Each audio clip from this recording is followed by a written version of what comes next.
looks that the audio is absolutely okay. And as we have announced, today we're going to final. What an event! Prague white and Carlson black. Obviously, as we can see on the screen, we're going to be thinking for ourselves. We're going to be discussing the ideas. Going to express our thoughts, and then if we get into a conundrum, we could ask for the AI to enlighten our thoughts. All right. Hi there, Satvik. Good evening, morning, depends where you are. So, good evening indeed. So, I reckon this final today going to be taking like 2 hours, maybe 3 hours. And this is game one. Game two would be tomorrow. So, I'm very, very excited to see what's going to happen. Very, very excited and super cool indeed. So, Prague's turn. I mean, when you look at his position here, what could be more natural than to castle your king, right? I mean, you want to castle the king, I reckon, because if you don't, just saying, probably you might be running into this kind of stuff, and then goodbye to castling. So you may want to castle now, I would say.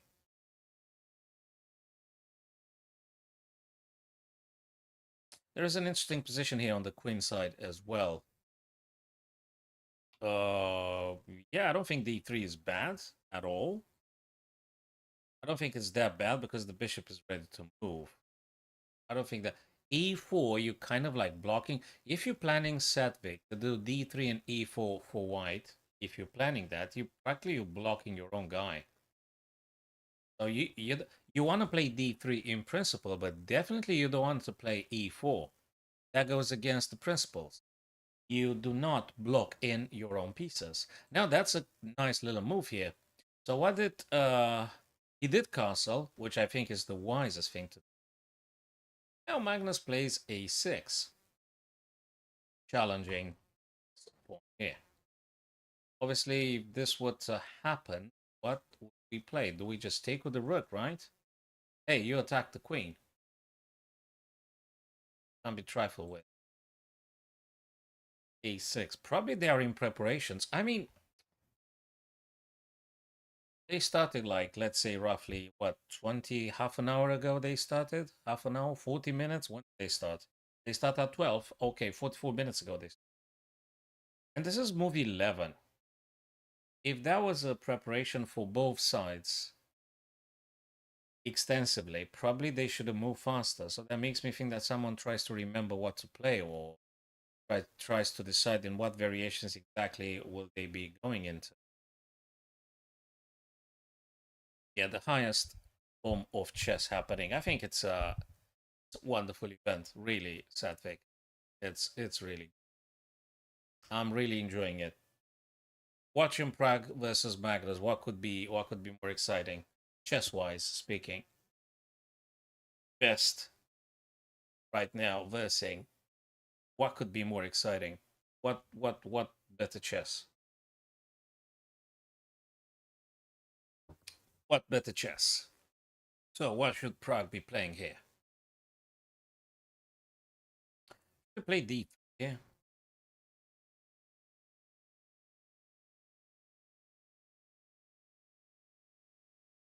You develop the bishop, but if you develop the bishop like where? b2? Well, let's say poetical license, the highest chess event. I mean, obviously the Super Grandmaster versing in this FIDE World Cup, they are the best on the planet, right? So if you want to put it just for this moment in time and space, probably it's the highest chess event at the minute now. And the like Abbasov and Prague and Fabi will be going to the candidates tournament. because Magnus has announced even if he wins the FIDE World Cup, he will not be going further, which is his personal weirdness, peculiarity, his personal idiosyncrasy. That's how he looks at it. He doesn't want to go to the candidate tournament. He just wants to win this FIDE World Cup. And then I don't know. Is it going back to playing poker? Is it just playing online chess? I think he said he likes to play online and not that much over the board classical time. So I think that's what he said in the interviews. If I remember correctly, that's what he declared. Now, Prague, obviously, he just aims for the world champion title, of course. And that's a very interesting battle. The engine gives a slight advantage for white. Got a plus 0.34. This guy's strong. Prague needs to figure out what to do with the bishop on c1. So you will need to find the necessary tempi and way to develop that bishop. So you got to get your guys active. Now there is this a6 little thing here. How do you react to this with white? Again, if white were to capture on a6, what is the theoretical approach here? The rook takes, hitting the queen. Do you do something else? Do you do 7? I don't play this with white, no black, so that's why I'm asking. Maybe if there's any guys that regularly play this, maybe they might be having some insights into this line. But now I'm just taking it step by step along the way, try to think for myself, and together with you guys, finding the best possible moves here. Yeah, have your coffee cups, sit back, relax, and enjoy this game, as I do. Absolutely enjoy the game. And the coffee.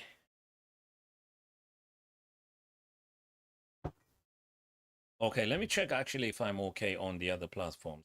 I should be absolutely fine. Yeah, that looks like live here. Probably YouTube is also live.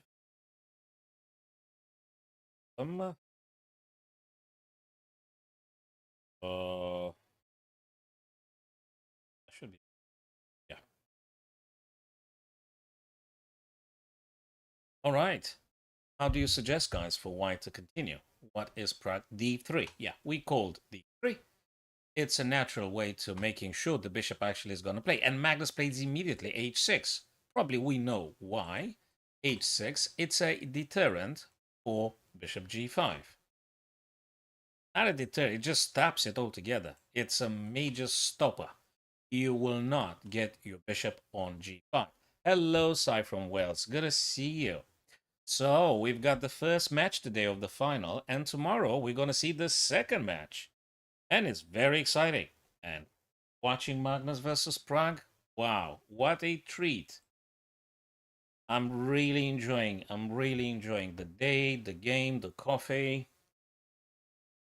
Enjoying your presence, guys, and your messages now, and can communicate and discuss together. And this is so exciting. Okay, I think white enjoys a bit more space. There's a little bit of a thing about the b5 square. That's going to be a hot point. That's going to be a little hot point here. Prague's to play. So Magnus made sure, first thing first, with h6, he made sure we don't have a bishop. 1. Perhaps in the future of the game, it might be some g5 at some, I don't know when, how it's going to happen. I absolutely don't think he's going to play this move any moment now. No, he won't be doing this, but later I'm talking about. More importantly is to connect the two black rooks. So I guess Magnus will have to play this guy at some point. Somewhere, obviously. Where? How? You see, because if you play it too prematurely, you might be looking at this too. So you got to tread very carefully here. That's an interesting, that's a very intriguing diagonal. You got to be careful about that one. What? Man, what's that? Chess.com now. I didn't sign up for this.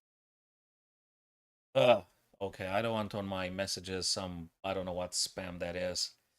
Anyway, cool stuff. Let's get back to our business. Prags to play. Bishop e3, very interesting. Satvik, bishop e3. Let's look at this one. Bishop e3. Let me tell you something funky about bishop e3. I don't contest. It's got some virtues. You know, there's this weird possibility frustrating your bishop. If you take the knight, you're gonna give black a tremendous gift. You're gonna give white. You're gonna be gifting black all the light squares. Good morning, Strubix. So bishop e3, Satvik. I don't think. Well, thank you, Tom, for the proposition, but I really cannot play at this moment. If you want to join the stream, you're more than welcome. But we'll be playing in an arena. But not now. Now I'm glued to see Prague and Magnus producing their best thoughts and their best games. What could be better than this? So again, Satvik, bishop e3 feels a bit weird. Plus, you're sort of like blocking the e2 pawn. You know, rather maybe bishop b2. Anything really, but not bishop e3. Probably Praggnanandhaa is thinking what to do with the bishop, or maybe should he address something in terms of that pawn b5, but what? Rather this? Knight e4. No, you want to keep the knight here. I probably bishop b2. What do you think, guys? Is bishop b2 a good choice here for white? What do you think, my chess friends? What do you think about bishop b2? I mean, connect the rooks. You got to develop your pieces anyway. So if you want to beat Magnus, you have to develop your pieces, unless you see it a shocking tactic or something. You see a miraculous tactic. If you don't see a fabulous tactic, probably you just have to keep up with the development. So I would say the reason for which engine favors white a bit here is because this guy's a little bit pinned. The bishop on c8 has some difficulty getting into the game due to the bishop f7 major weakness. So b7 is a bit of a weakness. I'm curious how would Magnus get out of that weakness. I am curious about.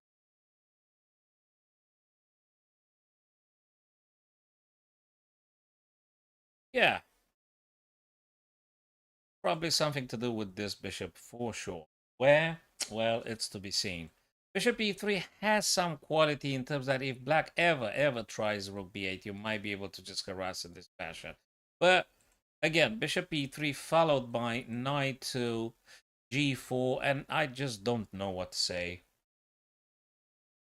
So Satvik, let's see. Bishop b2, you're suggesting knight, white to play knight d5. I wonder if we're helping black if we do that. It's interesting. Yeah, I think it's interesting. Bishop b2 for sure, I would say. Bishop b2. You want to connect the rooks. Everyone wants to and has to connect the rooks. And you can't connect the rooks unless you play the bishop from the back rank. So you got to do something with this bishop, right? Everyone has to do something with the bishop. Look at this. The c1 bishop and the c8 bishop. The last minor pieces on the back rank that need to be developed. Where? We'll find out. But we can, predict. We can anticipate. We can throw our 2 cents and let's see what comes out of it. Oh, yeah, he takes his time. So maybe, guys, it's time to have a quick look at Abasov and Fabi until Prague takes a decision on what to do next. Yeah. So we have a quick look to Abasov and Fabi. There they are. Here they are. Okay, what's going on here? Abasov with some advantage. I like this idea. I like doubling up the rook on the g-file. So that's the first glance. I think that sounds very interesting. Looks very appealing indeed. Doubling the rook on the g, what can be bad about this? There is no knight harassment because you've got a bishop on f3. I think this is very promising. Very promising. White seems to be attacking a bit more. And black king is a little bit awkward position. I mean, the G file is a problem for black. It's a Basov stud. Will he double up the rooks like it seems incredibly natural? It seems very natural. Maybe there is a pawn move or something that he wants to do first? I'm not sure. Yeah, rook a1 to g1 seems to be playable at this stage. Natural move. Double the rooks, hit the g7, because that's how you need to attack the black king. Just go for the g7 pawn.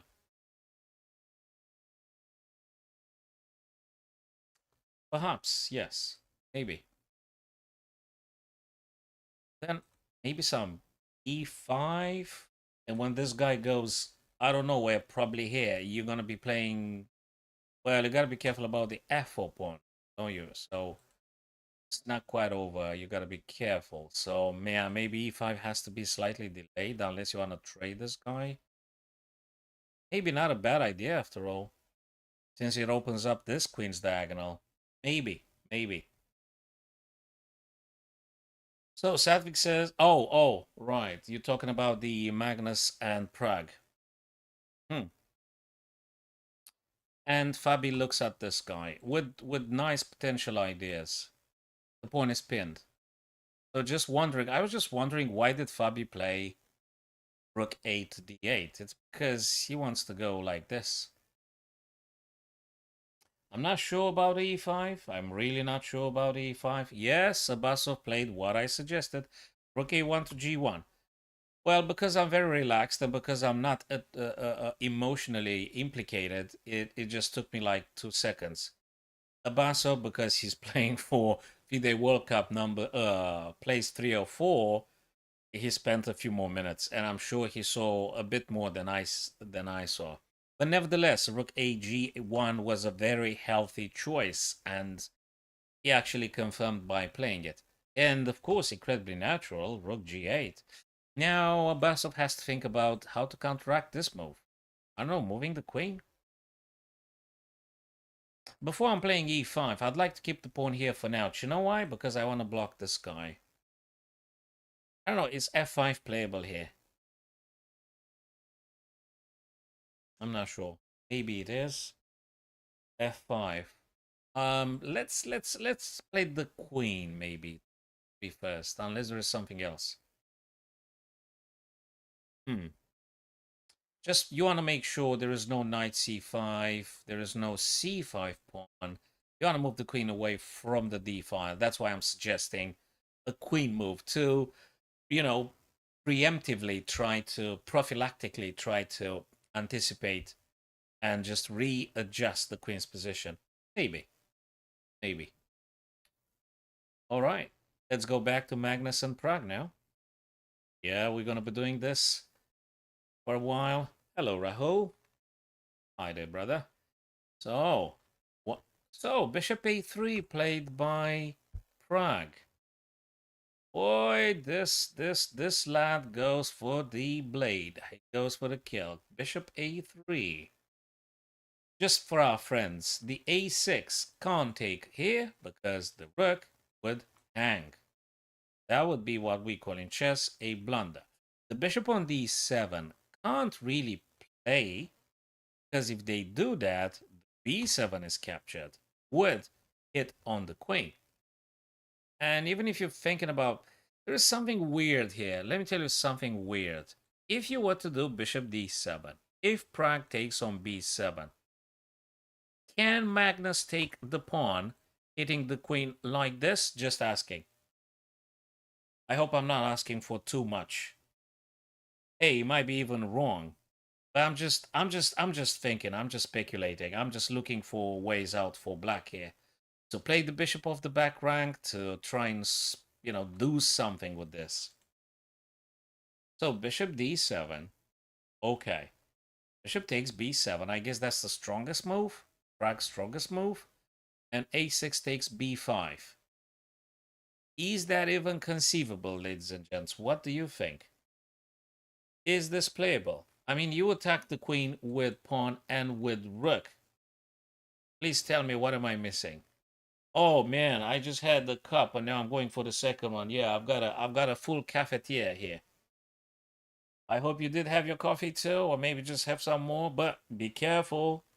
Careful how much intake of caffeine. Careful. You gotta know your limits unless you're unlimited. So bishop d7, bishop takes b7, a6, b5. Is that a major blunder? Is there a complete fog in my mind? Which very well the case.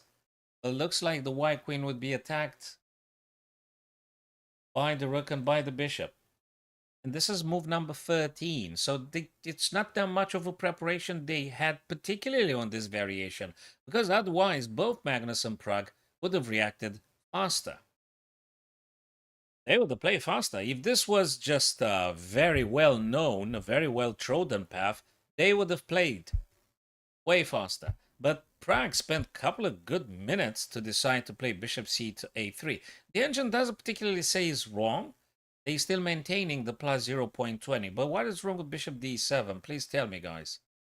Bishop d7, bishop b7, a takes. No, it's bad. It's bad, bad, bad, badish, badish. Rook takes. Queen takes rook. Queen takes. Bishop takes.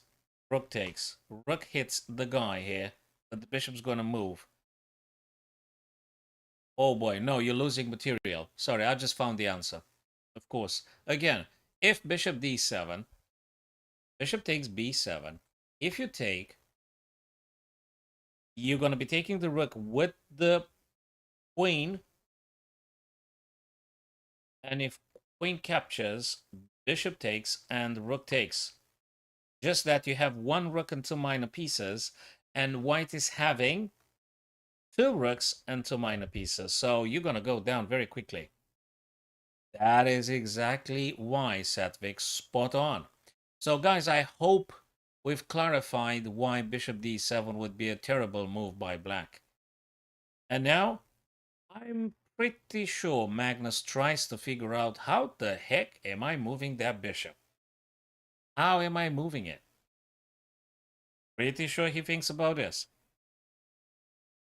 Now, also Pragg played a very nice little move here that actually will neutralize this bishop, which was reigning supreme on the a3, e7 diagonal. So now this bishop needs to do something. Or maybe you don't. What do you do? Do you play b? No, you can't play. This is painful indeed. Should you play now rook a7 or rook b?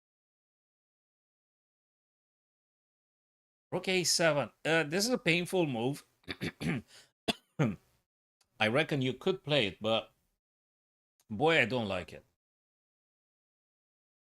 What can you do? And we're gonna ask the engine guys. If you don't have any other suggestions for black to play here, we are going to inquire with Stockfish.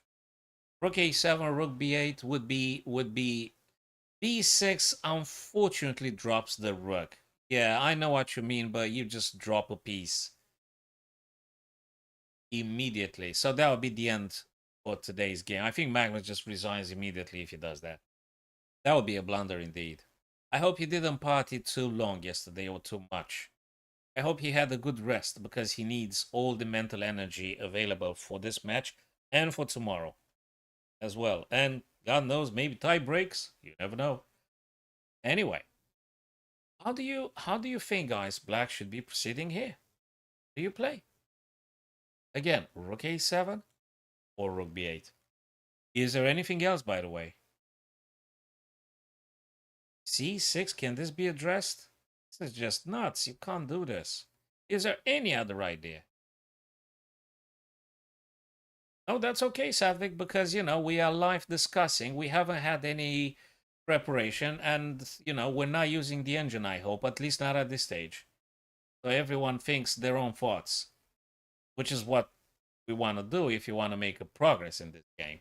If you just check with the engine every second, if you put the lines on all the time, you will notice that actually you won't be making any effort to understand and to play yourself. So my idea would be, as a chess friend and coach, for beginners and intermediate. Just don't put the engine from the very start to the very end. Pause it, think for yourselves for a while, look for some sequences, and if you can't find any way out, of course, check with the engine. After all, you need to see the best move. So, personally, I think so. Bishop D, it is black stunned, by the way, Anirudh. And thanks for revisiting. Bishop D2, not really playable. Bishop B7, I don't. You're talking about Bishop A3. No, still got a problem with the B7 ideas. Well, there's all that's a lifelong learning process. So you're gonna be studying this game because it's a pure enjoyment. You're gonna be studying and playing it and enjoying it for the rest of your chess career. It doesn't end. Not even a GM stops, unless they just got fed up and they start playing poker or something. Chess doesn't just stop because you've learned the rules and it doesn't stop. You continuously improving. It's the beauty of this game. So bishop d7, bishop e7, a b5, queen a8, queen a8, bishop a8, bishop a3.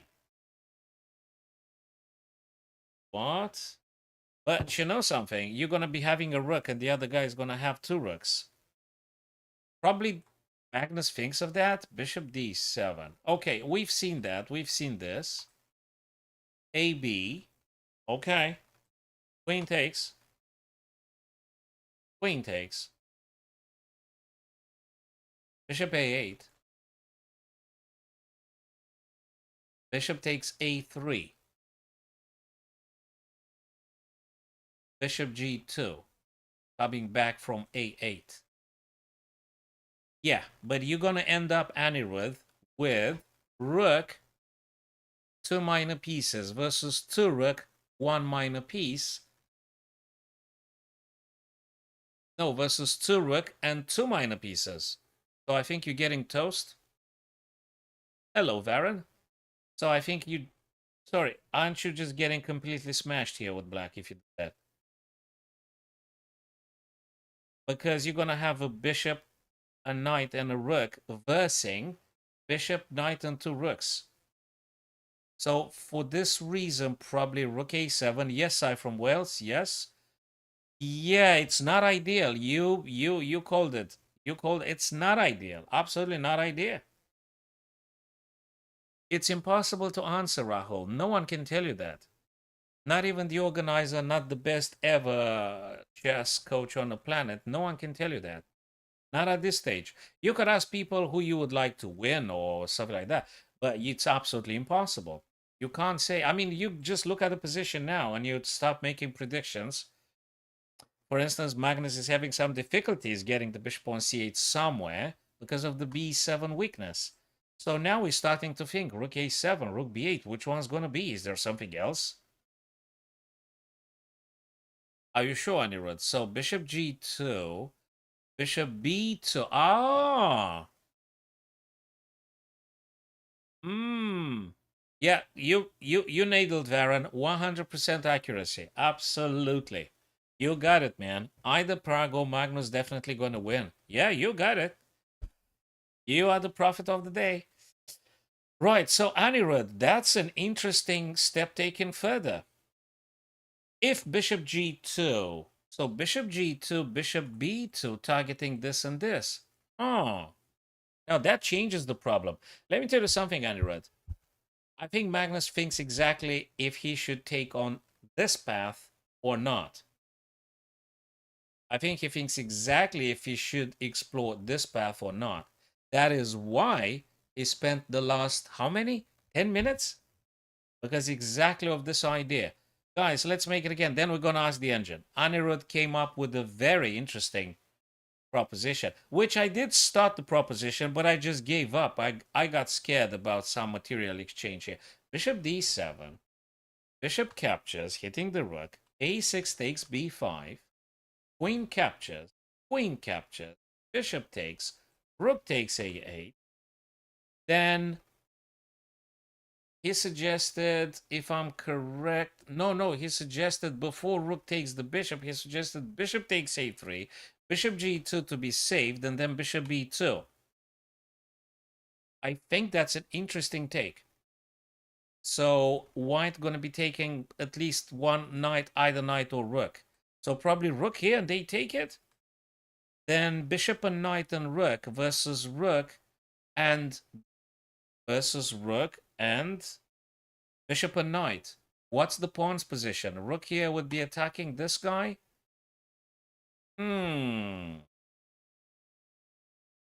That is exactly why Magnus now spends so many minutes. Anirudh. He looks exactly at this line. I mean, I'm pretty sure he looks at this.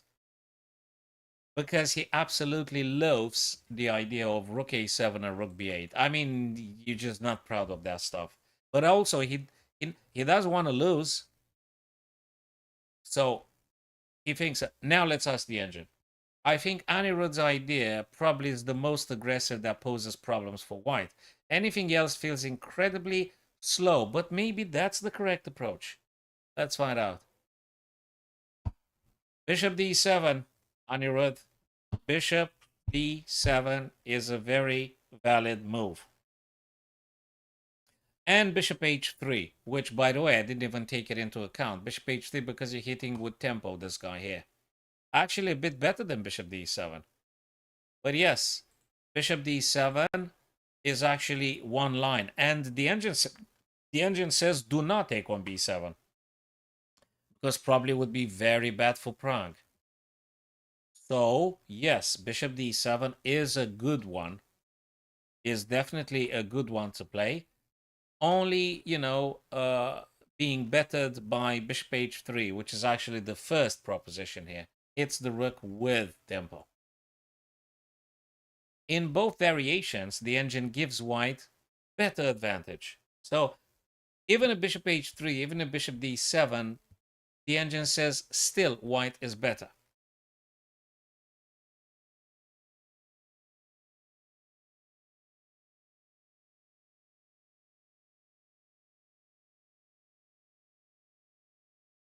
So I'm happy after all, my chess friends, Varon, Anirudh, Sai from Wales, I'm happy after all that bishop d7, which we identified, and Anirudh took it one step further. Actually, it is indeed the way to explore playing aggressively.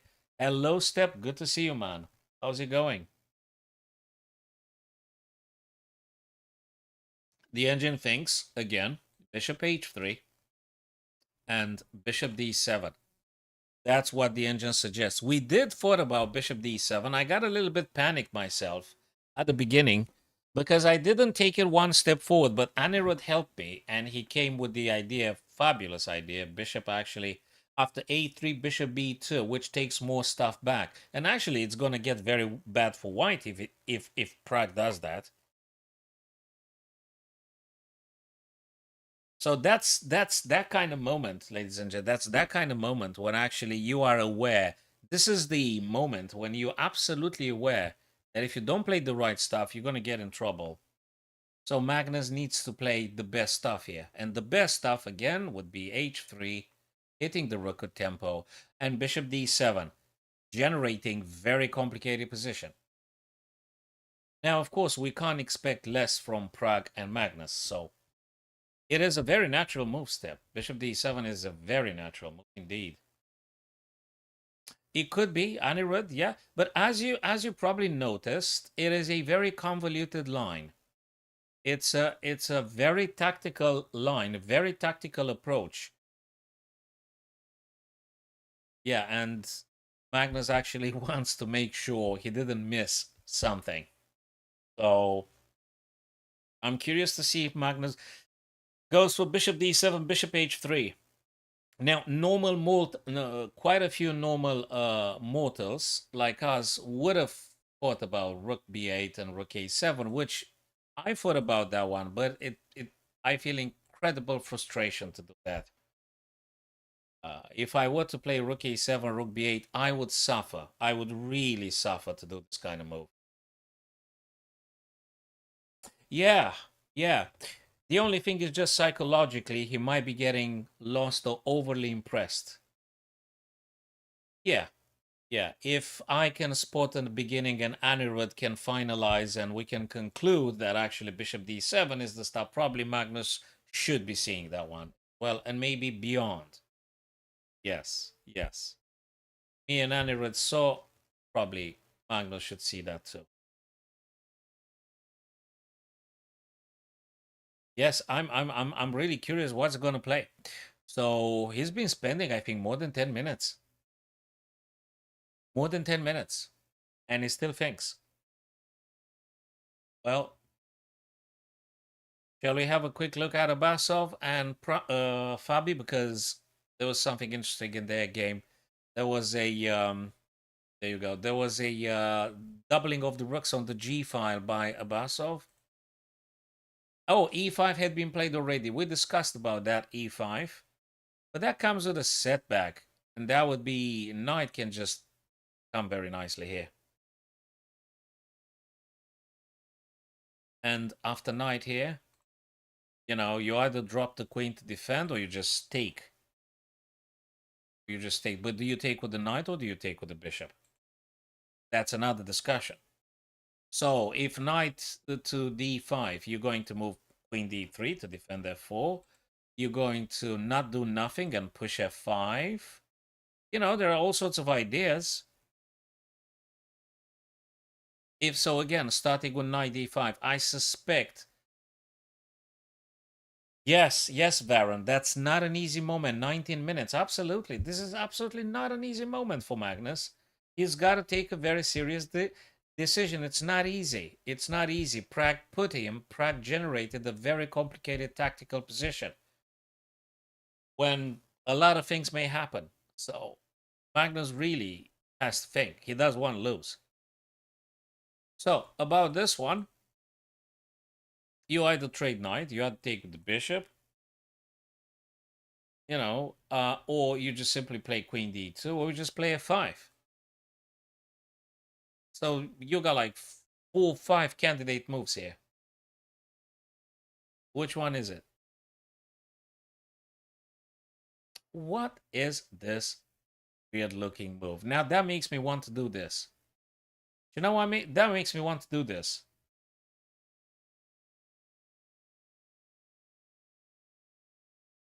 Oh, why is that? Your message was banned? I don't know. I don't know what's that. This is weird as hell. Okay, what am I supposed to, what settings am I supposed to do? I need to go on Twitch and try and act on those I don't even know what to do. Do I need to deactivate something? Okay, I'll try open up the tab on Twitch and deactivate the whatever security stuff it's there in place. I'm just not aware. Was that an automatic setting and I didn't revisit, I didn't check nothing. So I gotta go and deactivate stuff. So this move, I mean, I was expecting maybe 95 more problematic, but this move, it's like they want me to play bishop d1 and bishop c2. I think I like that. I think I don't know what the knight wants to do here, really. Perhaps you guys can tell me what does the knight want to do? I'm just curious. Okay, I know there is a knight c5 floating. Okay, so that's indeed the case. Bishop e4. That could be. Yeah, bishop e4, but then you got knight c5 again. I think you're going to lose something because the pawn is pinned. So if we do this, looks nice, but knight c5, nah, I think we get in trouble. Yeah, you could do queen c2, but then knight takes, and then outpost. Thank you very much. Isn't it interesting? Bishop e4, knight c5, queen c2, knight takes for knight d6 outpost. Is it that bad? I'd love to have the knight here, really, guys. Isn't that a perfect outpost? Well, why can play knight e4 now? Now you kind of cannot. It's still annoying. No. You could play queen c2. If you don't want any of this, you could play queens. I'd like, you know, I'd like to keep the queen on this diagonal. Oh, that would be crazy, Anirudh. That would be sick. Yeah, that would be sick indeed. So I think, guys, White Queen is very happy on B1H7. I think you may want to keep the queen on this diagonal, either for some bishop battery, or I think this is very important. You don't want to go on E3. What do I do on E3, by the way? I don't think so.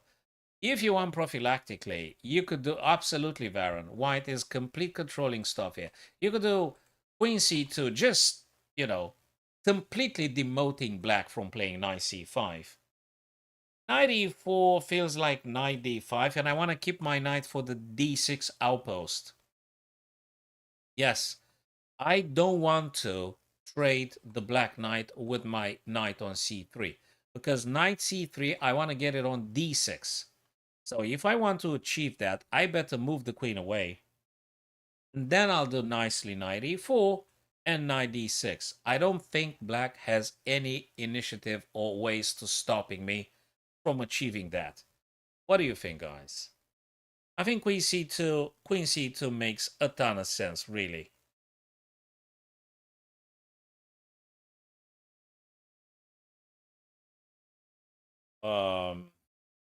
I think makes a lot of sense. Queen c2. Now let's ask the engine. The engine says knight e4. Knight e4. Knight e4.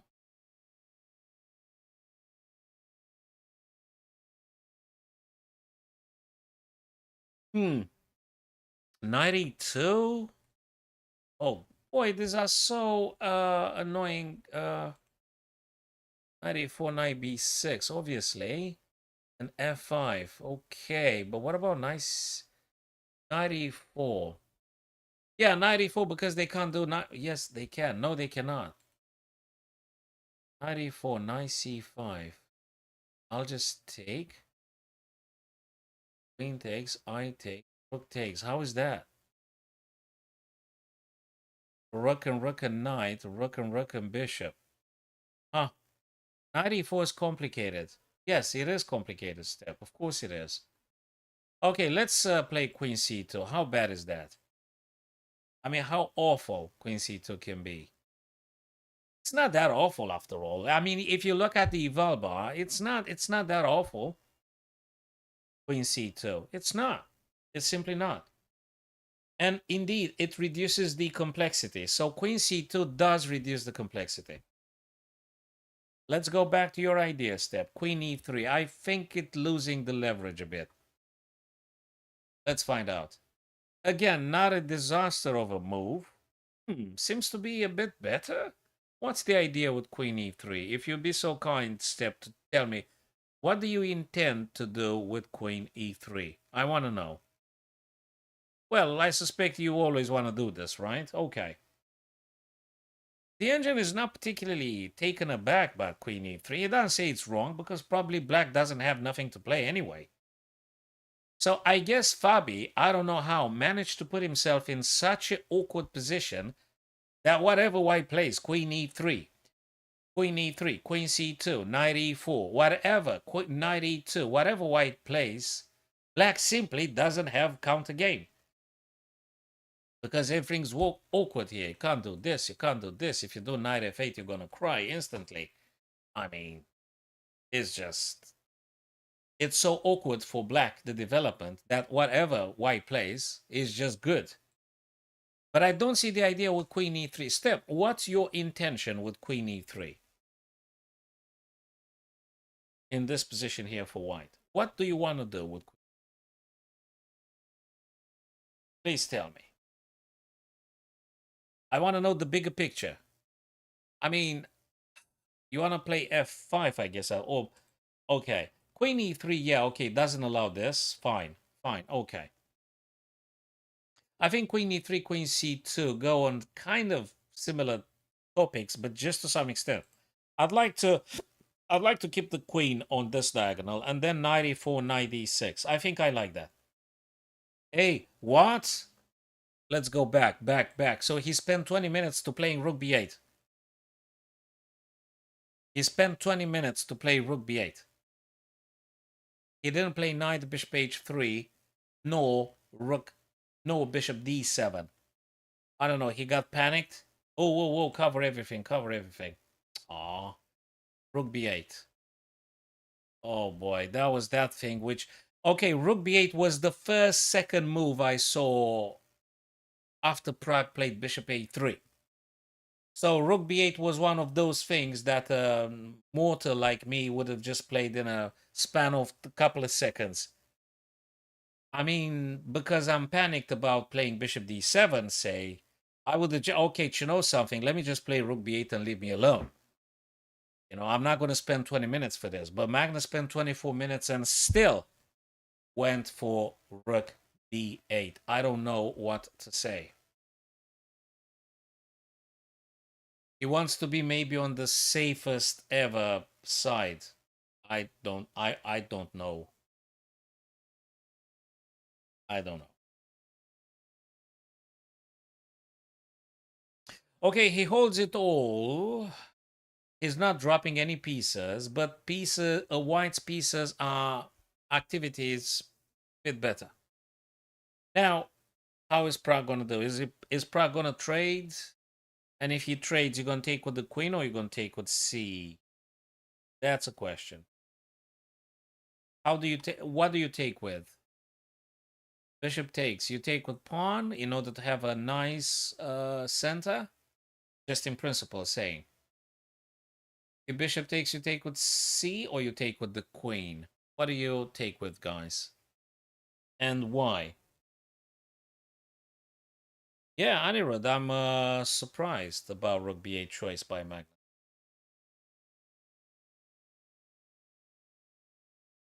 b6 for white now? No, I think it's bad. I think.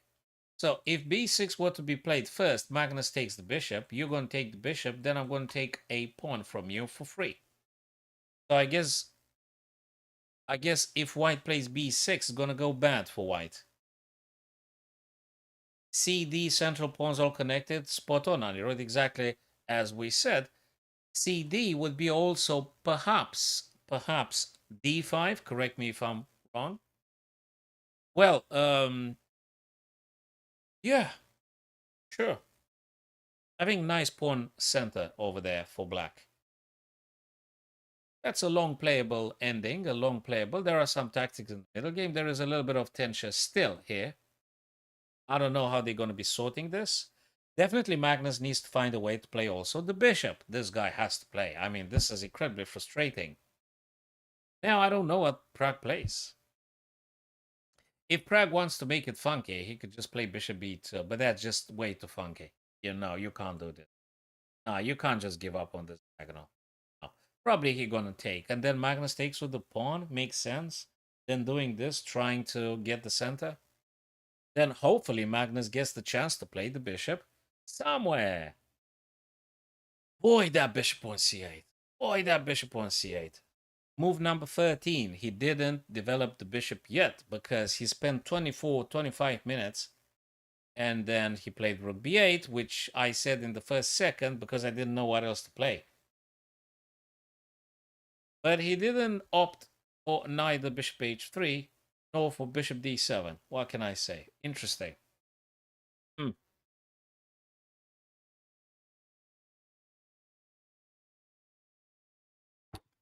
It is what it is.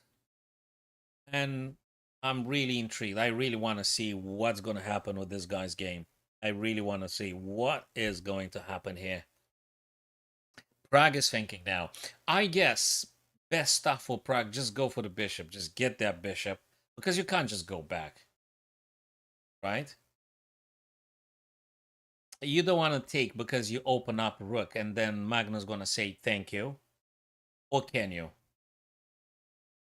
You're going to say thank you, but he can't play the bishop because you're going to take this guy. Nah, you're not. No, you're not. Yes, you are.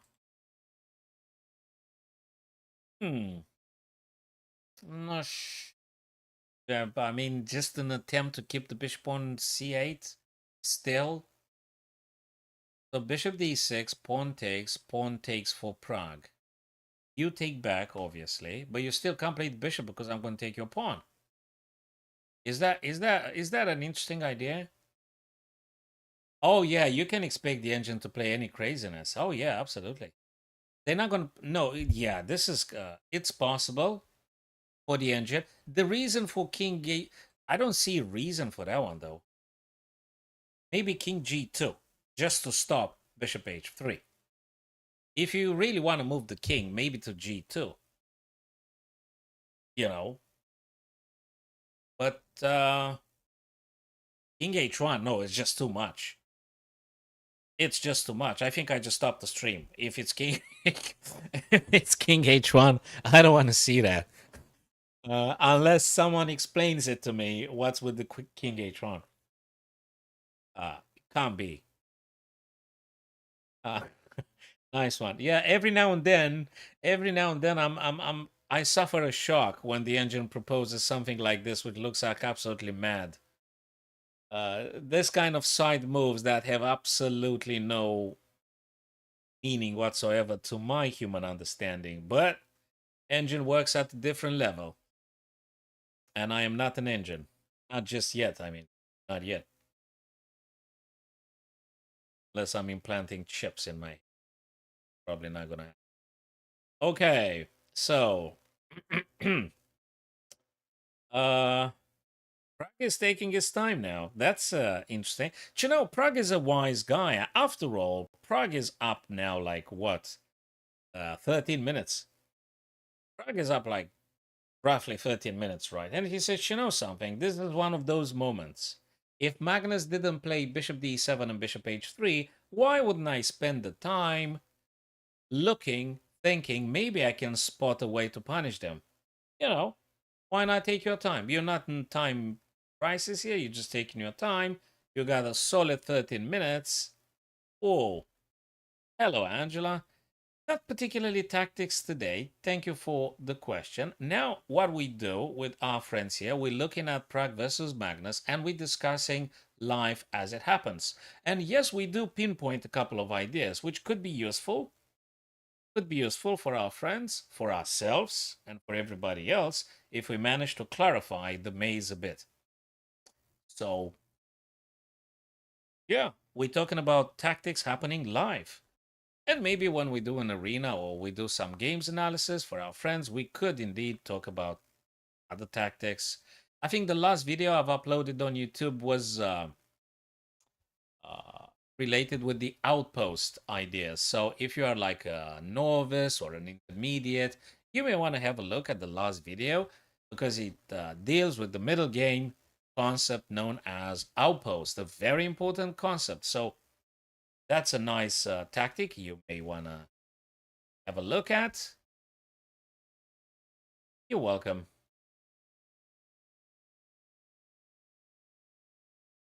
Hmm. Yeah, maybe you can.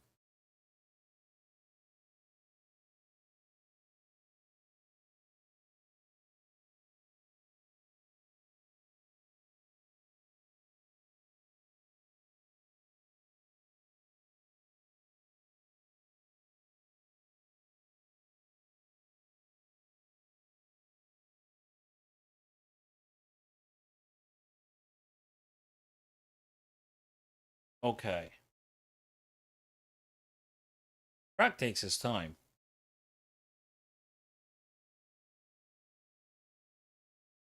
No, I haven't. See, you was one of your previous usernames Curiosity or something? Would you be able to confirm that?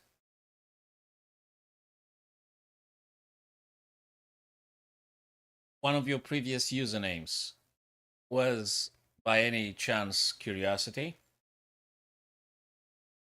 No? Hmm. Okay. Okay then.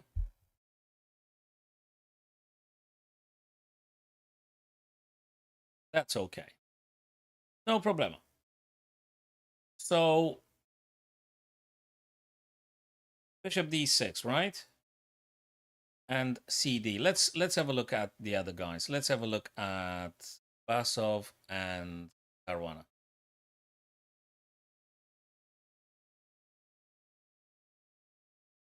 Basov and Caruana.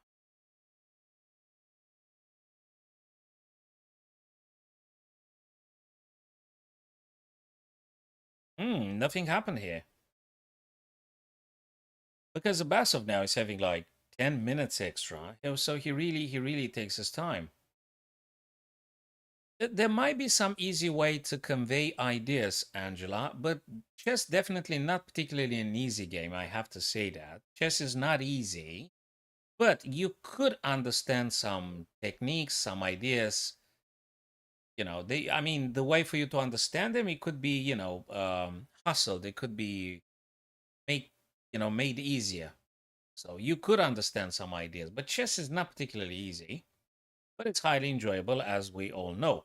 And there is always room for improvement.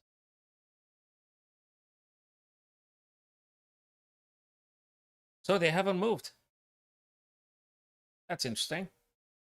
None of them. Well, why would they? They got a lot of time. They've got a lot of a lot of time here. Why would they move?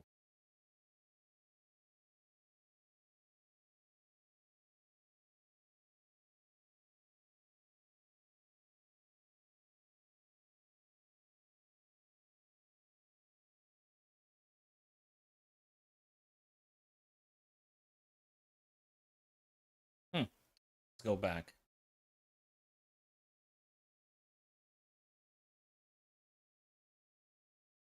Oh, what? Nothing happened. Absolutely nothing happened. Okay, let's go to Ladies World Cup now. Because, oh, where is it? Finished or something. Well, what have we got here? Champion Chess to Julius Baer. Now, we're going to stick with FIDE World Cup, of course. Well, that's the main thing. Main thing. Nothing moved by none of them. So we're going to do a puzzle then, because this guy's probably taking their time. Unless you're proposing some new lines, guys. Not an affiliate yet, because I need those 3 viewership, Angela. So, yeah, maybe in a couple of weeks, maybe months, maybe, God knows.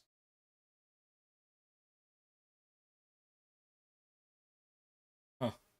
Any other lines? No, I don't think so.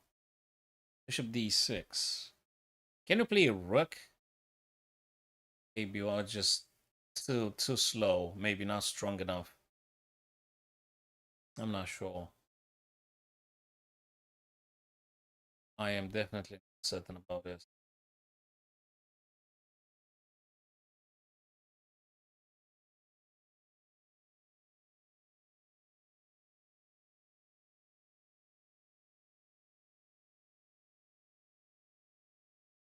Okay, now let's check with the engine. Rook f c1. Bishop d6, second line of the engine. Rook f. Interesting. I was thinking that maybe you want to use the rook on a. He wants to use the rook on the f over to c.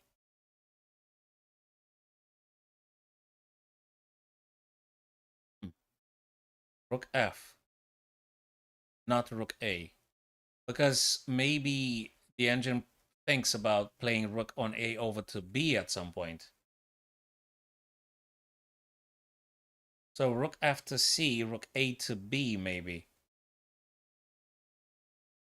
Perhaps. Perhaps. That's a good one, Step. Yes, it might very well be the case.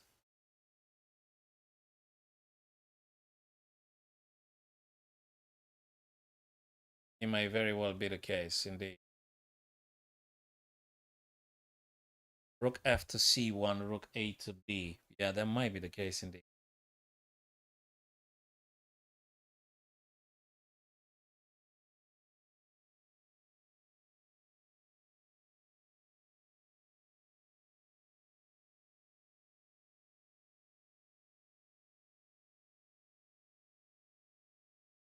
Okay, let's see what Fabi did.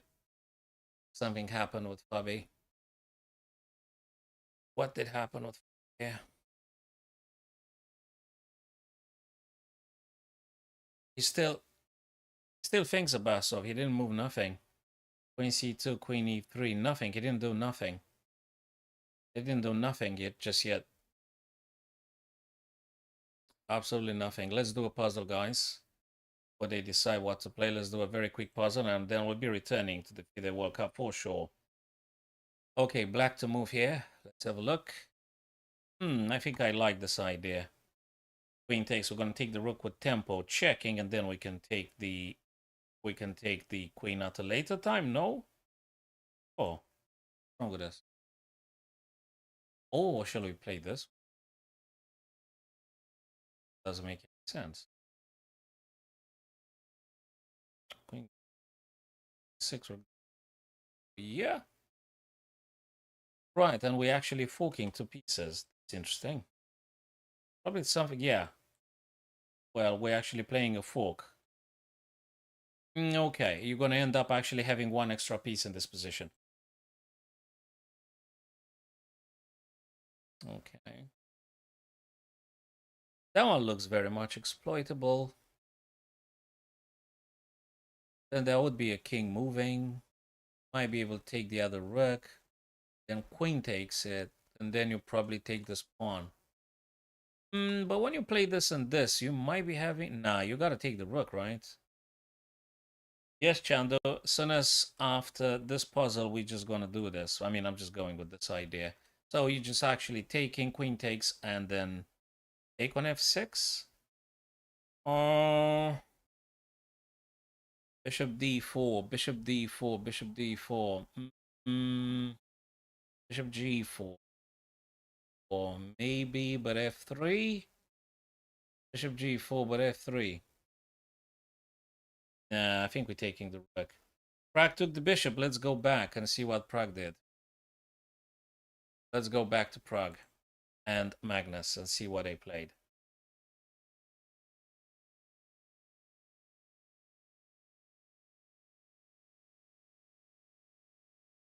He did take the bishop, and Magnus took with c to d. So they did take the time to actually make sure they play the right one, or the wisest decision. So bishop disappeared, no dark square bishop on the board now.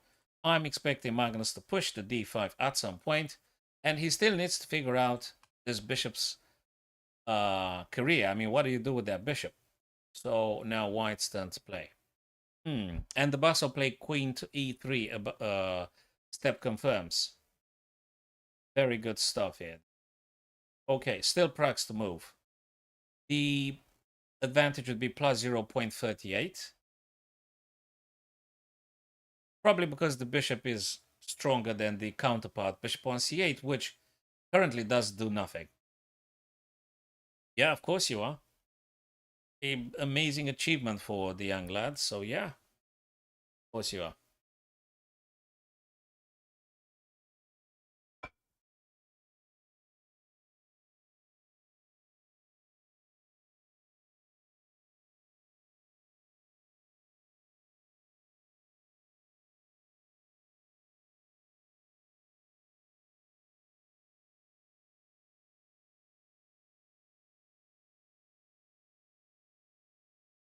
Actually, oh, why did I leave the lines? Oh, okay. I don't know what's that panels. What do you mean by panels? Maybe. I don't know.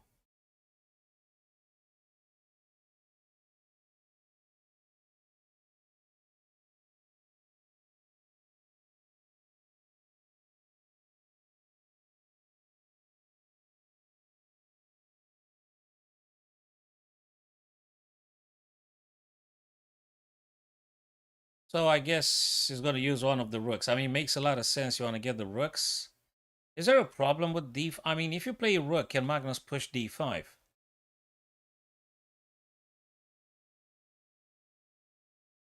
Can Magnus play queen b6? No, he cannot. Yes, he can. It's an idea. Nah, it's not good. Not now, at least not now. You also need to do something with the bishop, right? You have to connect the two black rooks at some point. White is a bit better because black hasn't finished development. The bishop hadn't been played, the rooks aren't connected. There is a tension here with a6 and b5, so it's not quite finished. It's definitely not quite finished.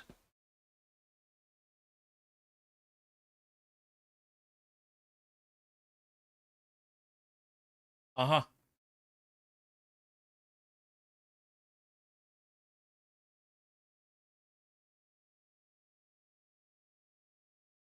Now it's very much a game of accuracy. So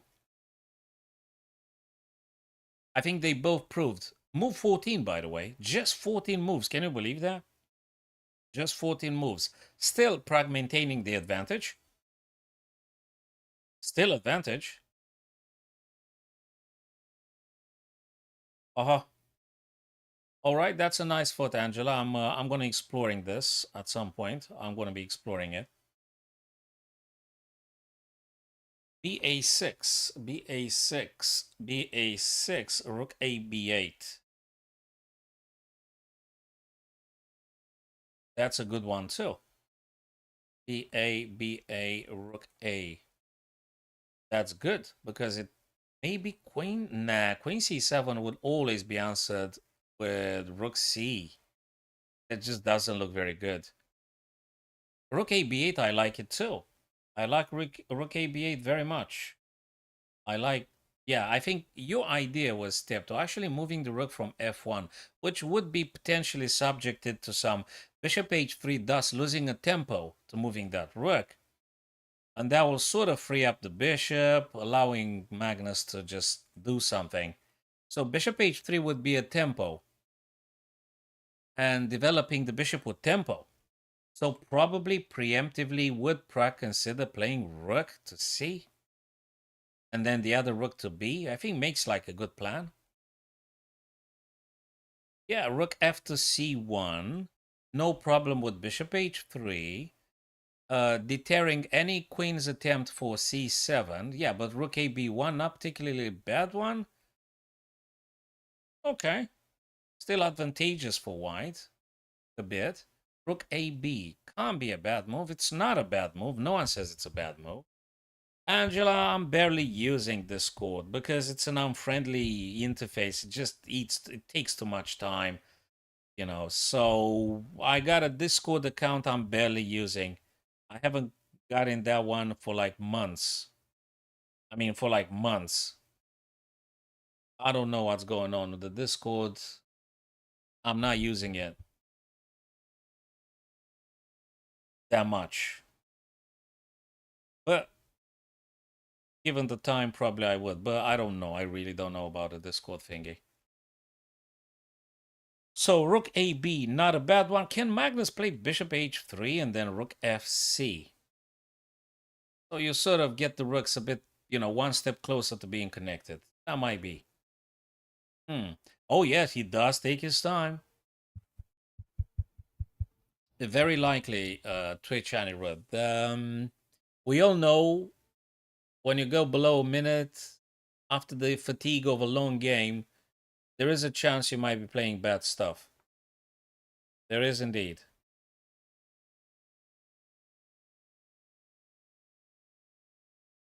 Yeah, that might be a thought, Angela. Thanks for your idea. Yeah, let's have a look. Oh, wait a second. A6 takes B. Wait a second. Wait a second. A6 captures B5. Queen being hit. You got to take that pawn.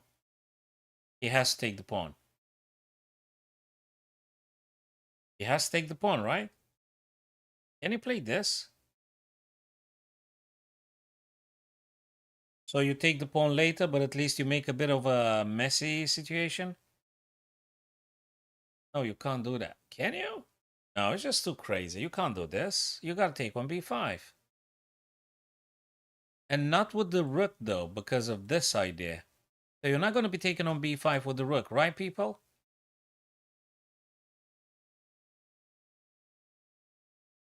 Well, you take with the queen.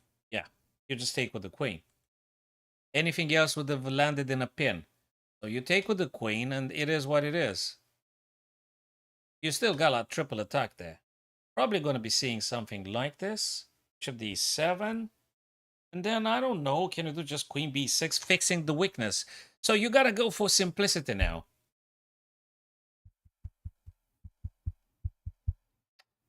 I think he's aware. Bishop h3, he'll be playing rook c. Very strong, both on b and c columns. I think for Prague, yeah, bishop d7, I did call that. And I think for Prague, a very simple idea. Queen b6. If queen takes, you're going to take rook b1, b6, and then you're going to get the other rook over to b and pile up on the b7 weakness. That's a very simple plan. Is this the right choice, though? If you took with the knight on b5, Twitch Anirudh, you might have had some bishop d7 pin, wouldn't you? Oh, all right, Angela. Okay, thank you. Right. That's fine. That's okay.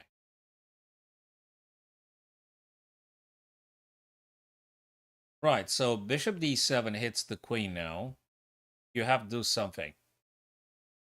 I know, but you need to pile up on the weakness. Of course, the rook protects. I don't say no.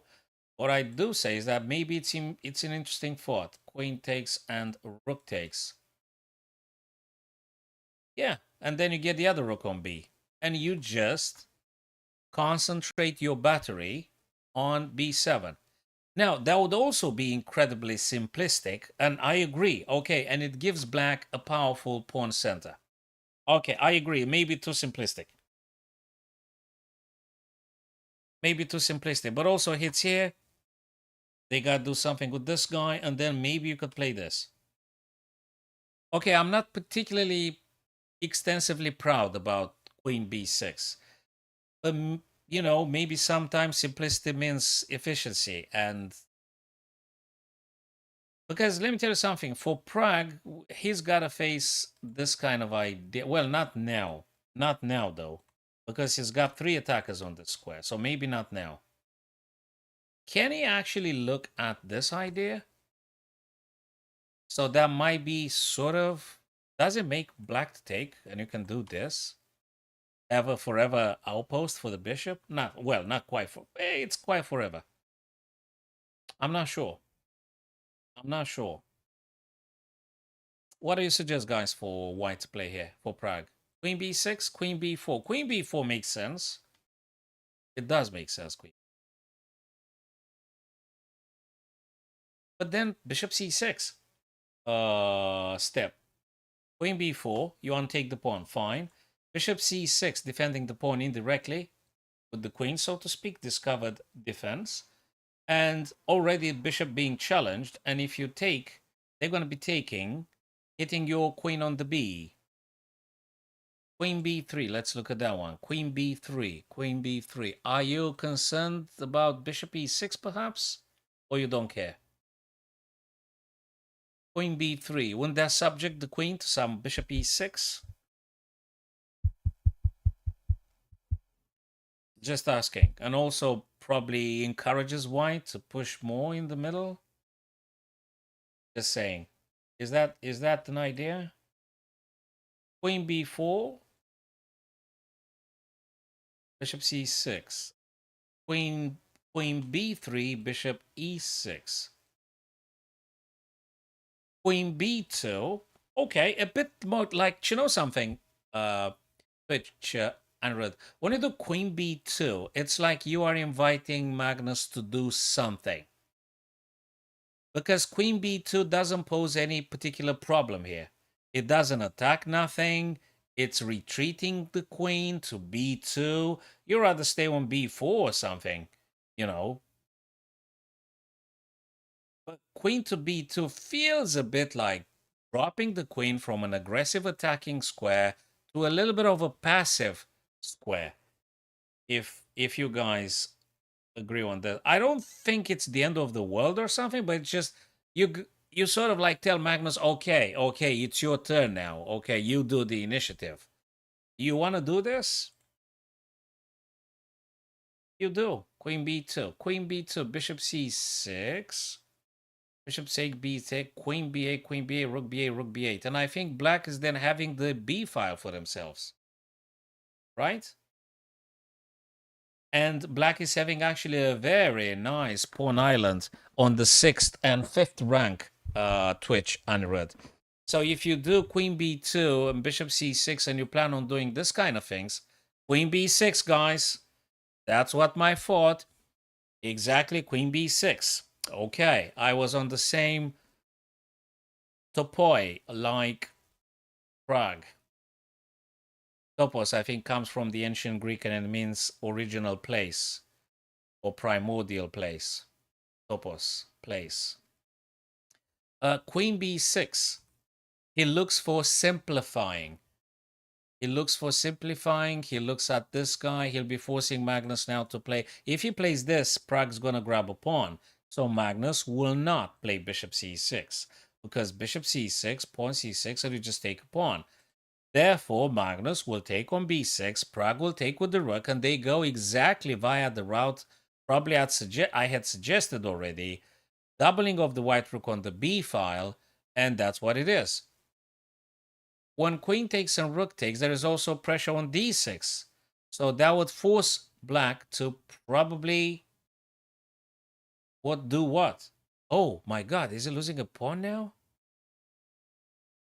Is he losing a pawn now? Hello, Samir. Bishop obviously takes, right? Of course you have to take. Right? You take. Bishop takes. Pawn takes. Queen takes, of course. Of course you do this. And then you got this kind of like frustration. Hi there, Clint. Good to see you, bud. So bishop takes, b takes, queen takes. You don't trade. You're actually going to play rook b8 to c8, hitting the queen and hitting the knight behind. So the question would be, does Prague take? Okay, Prague might take on c6, but after bc, I don't think you take the pawn because you're going to drop pieces. Oh boy. What do you think, guys? So bishop takes c6. Okay, bishop takes c6. Pawn takes. You can't take the pawn because rook c8. And you gotta have a problem. Yeah, thanks for this, Angela. Okay, yeah, we'll have a look definitely. Cheers. Great. So back again, guys, to our business. You could take, so Prague can take on c6, but after bc, the c6 pawn is super poisoned. You can't touch it. You can't touch it. Now that's a nice little one. And the advantage from plus 0.45 has sort of decreased. Yes, Amir, that's true. You could do bishop c6, but after bc, you cannot take that pawn. You have to move the queen. And the question is, where do you move it? Where? You go on the A? Well, we might just be doing further chasing of the queen, right? Just saying. What passed pawn, Twitch? Anirudh? BC. Oh, you're talking about the A guy. Yeah, you could. But then again, where does the queen move? You go on the... Well, you can't go here. Black queen takes. You're going to go on the A6. They might be doing this kind of stuff. Then you're going to have to move again. Probably you go C6. Okay.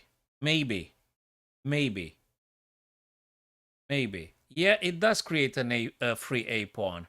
It does indeed. Anyway, it's not over. Black will be having 3 connected pawns on the 6th and 5th rank. B, bishop takes, and BC. So that would be 3 connected pawns on the 6th and 5th. Good one. Okay, let's have a quick look at Abasov and Fabi. Very nice one here. I really want to know what's going to happen later on. Hey, the situation evolved here a lot. What was it last time? Oh boy, they played a couple of moves, don't they? Oof, what were we last time? They played a bunch of them. So let me just go to the last moment where I was with the... Yeah, after rook G plays, bang, this, knight B6, bishop E4. Makes a lot of sense. Nice battery. This and this, checkmate on H7. Nice one. Oh, he's thinking now. Oh, I see. Okay. They didn't move too much though. So you guys bet bishop wants to drop on B, queen wants to come on D or E, and threaten checkmate here. What's not to like about white's bishop? How on earth does the engine say black's better? Sorry guys, I'm missing something for sure. I'm missing something definitely. Can you please tell me why is black better here? So I have a plan for white, which is quite scary because I don't see, okay, black gonna play knight f8, right? But you can't tell me you love that. I mean, after bishop b1, you, okay, I'm just slightly, okay, not a huge advantage for black, but how on earth you like black pieces here? Okay, this is a weird one. I mean, you have the rooks hitting on the G. You have the battery with queen b1 and, sorry, bishop b1 and potentially battery with the queen. You have knight e4, knight d6 outpost ideas, and you're telling me black's better. Okay, we'll see about that. Really, probably knight f8 to stop the checkmate. That would be after bishop b1 and queen e4. You gotta have to play knight f8. Now let's go back. So Anirudh, if you take the pawn on c6, you're talking about Magnus and Pragg. If you take the pawn on c6, yeah, that's why they didn't take it. So let's just go back for our friend. Because, guys, this is what happened. So if, right, he actually took. If you took here and takes, and if you take this guy, it's actually rook c8, and you're going to drop either queen or knight. Which Anirudh, that's exactly the reason why Pragg didn't do your sequence. He would have just lost instantly. So queen takes, rook takes, and the game had really, really balanced. Actually, there is only one element for white that might be giving them hope, and that is the pass pawn on A. This is the only stuff Pragg will be focusing on. Let's see how he manages, though. Magnus power here comes from the connected black pawns on the 6th and 5th rank. So that's Magnus's strength here. And Pragg's is the passer on A file. That's what it is.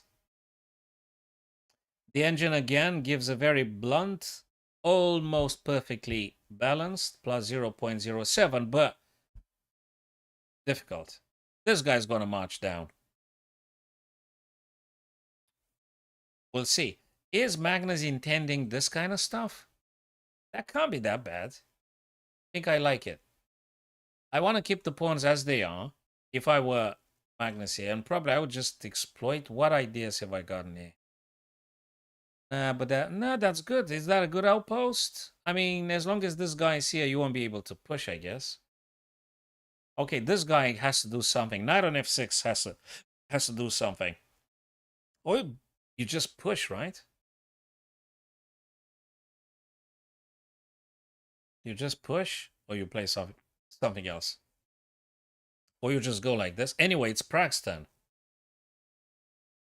What if he... No, he can't take. Yes, he can.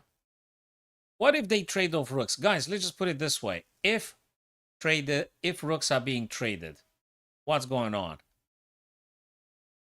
Takes, rook f to b. Takes and knight takes. What's going on? Then this guy comes here. And probably the black king will just try to, you know, prevent any pawns, leave these guys as they are. So I think it probably favors black a little bit. So if Pragg were to trade the rooks instantly, this white knight would be on b1, and that's good for black. So I'm not sure Pragg's going to trade the rooks. On the other hand, what plan have you gotten to push your guy down the board? How would you do that? Do you push a4 now? Takes, rook a8, rook b6. Not bad, not bad. Not bad. There are some ideas. I don't think you want to play this in order to double up because black rook takes, and then you're going to put the A pawn to the B file, and this is bad. So unfortunately for white, you can't allow rook b3. You can't play rook b3. I hope it's clear. Because black rook takes, you're going to take, you're going to move the A pawn, whereas on a nice free avenue, ready to advance and promote, you're going to put them on the B, which will be met by this guy. So you actually going to worsen the position here. Unfortunately, rook b3 doesn't work for this reason. Now, not over. Move number 19. They still got a lot of time. Now, interestingly, Magnus is like 13 minutes up or something. Okay. Okay. He played king g2. King g2. What a uneventful move. King g2. Pragg already started to move the king towards the center. Queen disappeared. Bishop, no bishop in sight. Only rooks and knights. So now the kings go towards the middle. Is Magnus going to play this? We don't know. Nice instructive ending. Yeah, Magnus goes for the passer. He is concerned about the A pawn. He really is. What if white plays rook b6? Probably rook c8, right? And then you're going to be playing this and sort of forcing the rook to go. I think it makes sense. What do you think, guys? Rook b6, rook d8 to c8, and then potentially knight d7. But rook b6 attacking with tempo allows Pragg to play rook doubling. But then the knight can't move, because if the knight moves, Magnus takes the pawn. Quite a few ideas. Quite a few ideas.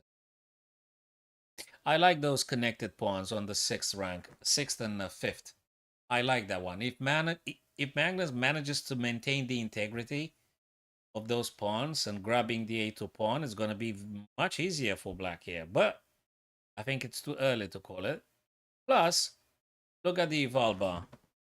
Look at the eval bar. 0.00. Nothing else.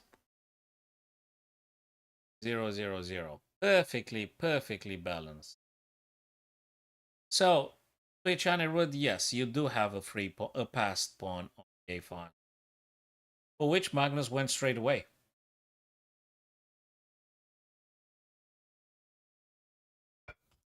Very nice.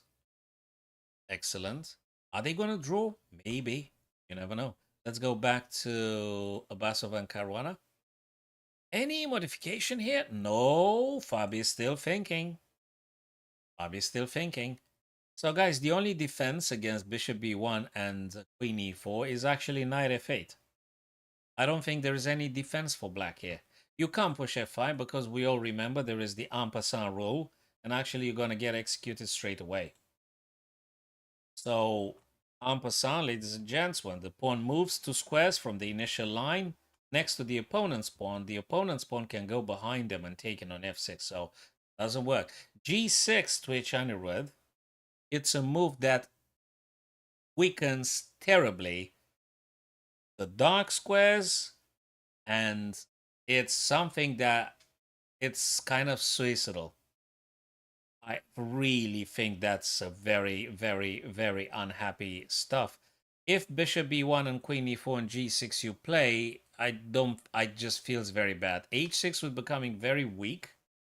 I don't know, maybe we can attack it like this, h6. And how are you going to defend h6?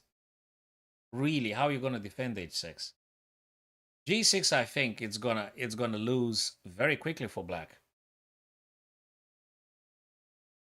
h5, first thing first, doesn't do pretty much nothing. And if we're talking about bishop b1, queen e4, you got a problem with a checkmate. So again, knight f8 would be the only stuff black needs to do, but that comes at a cost. Again, if there were a battery, bishop b1 and queen e4 and knight f8, that will completely isolate the rook on g8. That looks incredibly sad. To protect h6. Any move that black plays with g or h pawn is weakening of the king's fortress. Anything you do with those pawns is bad. You mustn't move those pawns. You can't move the g and the h. because if you do that, it makes it very difficult for the black king. Will be targeted way easier. So again, black, in my opinion, we can check with the engine and ask our friends what they think. Knight f8 would be probably the only defense against the battery bishop b1, queen e4. And you mustn't touch the g and the h pawn. You mustn't push them. Not now. It's way too much power. I mean, this is scary as hell. I know the engine gives black advantage, but I just don't want to play with the black pieces here. I absolutely don't want to play with the black. I can't have that. Queen to b4. And, okay, guys, this is that kind of example. Fabi spent, I don't know, 20 minutes, and he played the blunder. So a super GM spends 20 minutes, and he comes out with the blunder. Queen to b4. Probably the intention would be to be hitting here and to be hitting here. So he must have played something incredibly bad here. So there you go. There you go. Now let's see why. Yeah, we're gonna see, Rahul. We're gonna go back to Prague in a second. I'm really curious. What's the catch here? Is it this and this, and then it's simply undefensible? Okay, let's ask the engineer. We're gonna go quickly to Prague. Bishop takes h7. He did take it. Now, if you capture here, is it this? Right. What do you play? Oh, you're gonna play the knight. You're gonna play the knight for sacrifice. For a sacrifice, I guess. Wow. So the only correct move is 94. Why? Oh, 94 for this. Yeah, for the old outpost. 94, knight d6, knight f7. That's the outpost. It's 94, knight d6, knight f7. And I think it's problem. Oh my god. Oh boy, oh boy. Let's go back now to Magnus and Prague. This is a killer. Oh boy, this is a killer. Oh no. Oh no. Oh no. Oh no. What a so guys, the engine said previously Fabio was doing great, but I was telling you that absolutely horrible to play with black in that position. Too much pressure. And Fabio just made the blunder. Allowing knight e4 and then the knight. I mean the knight to play on the d6 outpost. Absolutely painful. So we call that one rook b6, looking here. So now I reckon rook c8, that's the only move in town. That's the only move. It's rook c8 and then knight d7, kicking the rook away. Then the rook has to move. And the rook has to move. Rook c8, knight d7.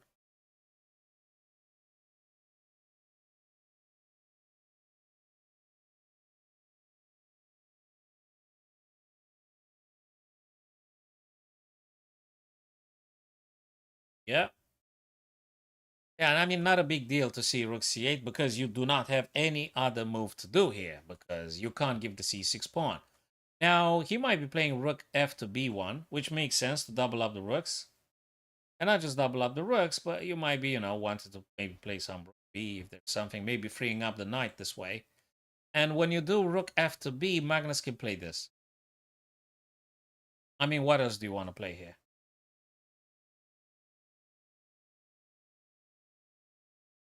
Probably. Yeah, I think makes sense. Does it? Actually, rook fb, this guy plays here, and they may be attacking the knight. And then you're going to go c5. Can you? Of course you can. Yeah, of course you can. Nice little outpost for the black knight. Knight f6, knight d7, knight c5. I said that some time ago. Nah, that's not very good, I'm afraid. I think this guy's just completely hanging. Actually, we're going to be losing the game with black if we push c5. We got a serious problem. This guy is dropping. It's bad. It is bad. So he won't be able to do that. But again, I think that looks good for Prague. Rook FB and yeah. So guys, Fabi just blundered Super GM with a bunch of time on the clock. I mean, you can't say the guy was like N94. You can't say Fabi had like 1 minute on the clock, right? It must have been fatigue. He must have been just, he got so panicked about these ideas. He thought that actually he manages to move White's attention from the king side to defending on the queen side. He thought he's gonna drop a, he's gonna nick a pawn. He thought maybe he's gonna make white running to defending one of these pawns. But who cares about those pawns when you have knight d6? Who cares about those pawns?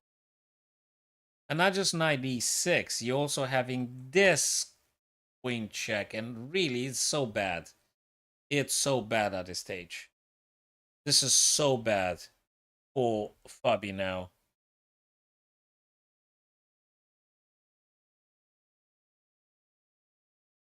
Oof.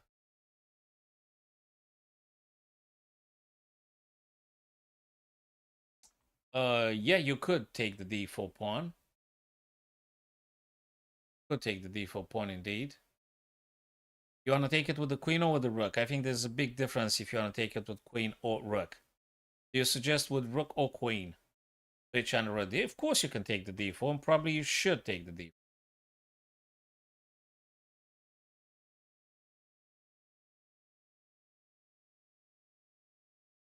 Maybe.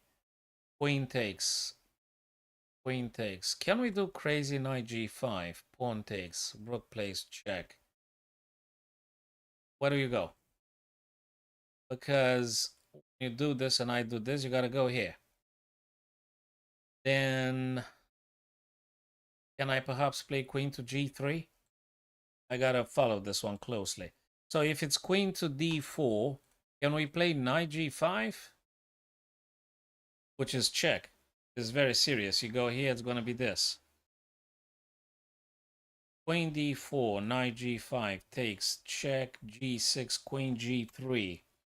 Is that a finisher? What do you think, guys? That a finisher?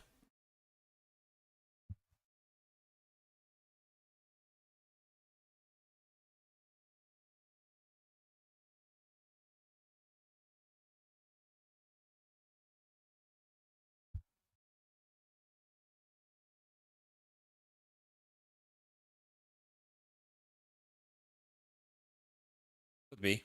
Not sure though, but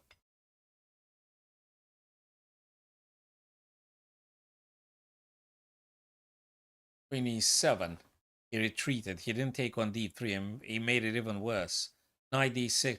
He went queen e7 in order to protect f7 if knight d6. That's why he went back.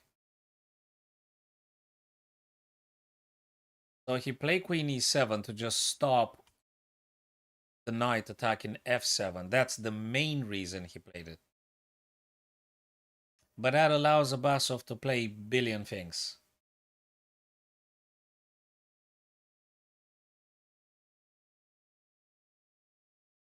And also to put a stop to ideas like knight g5, I reckon. It's interesting to see how Basov gonna capitalize on this one, how exactly you convert the positional advantage. I think knight d6 still should be played, right? Because knight d6 allows queen to e4, check. Allows theoretically f5, it's not bad at all. Then theoretically allows more disturbance, f6. That is if black not gonna take. If black takes, you're gonna take back with the knight. Knight d6, queen e4. Maybe, maybe, maybe. It could be. It could be, might be.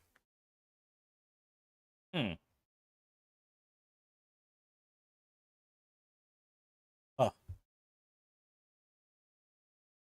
Basov's turn. So again, I think knight d6, it's a very good one in principle. I think you want to play knight to d6, right? If a Basov attack is not successful, he's going to be dropping some pawns here. It's got to be successful, right? Knight d6 for queen e4. What else? You can't play this, right? Knight g5, pawn takes, check. He's gonna go here. Can you do rook h3 first? And then this? Oh, I just thought about this one now. Can you play rook h3 in order to launch knight g5? Or it's just too much?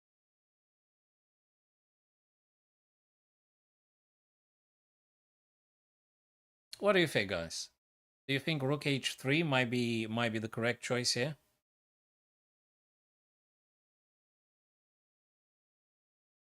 Rook h3, rook h3 for knight g5. Maybe. Maybe. Let's go back to Carlsen and Prague here.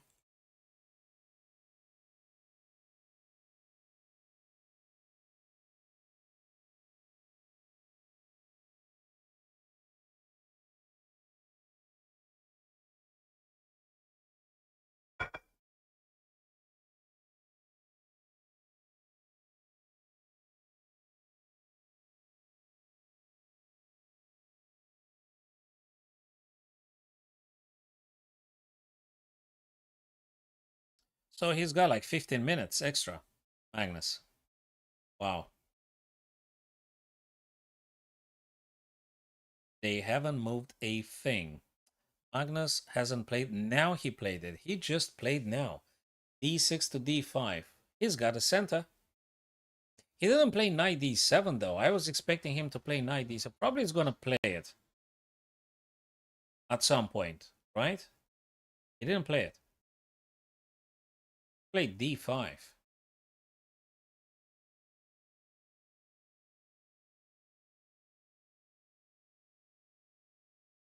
Okay.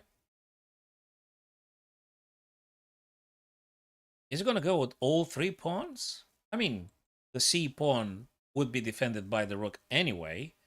But if you push the c6 to c5, doesn't that invite the knight? Yeah, it invites the knight, but then the pawn drops. Very interesting. So he could potentially, but comes at a cost. So when you push this, you give up on the b5. But at the same time, you're still targeting a pawn.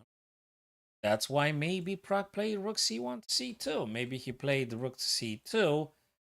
In case Magnus plays c5, you could do this one and you got no issue with defending a2. Plus, the rook here still defends this guy. You might be traveling here as well. Okay, preparing a nice battery anyway, but at the same time, you're looking for the a2. Therefore, either knight or rook are free to play. So the good stuff about rook c2 is you could move either knight or rook whenever that is necessary, because there is always one guy to looking after the a2 pawn. You can't drop that pawn. You can't lose that pawn. That's why he played the rook c1 to c2. Look after the... Nice one.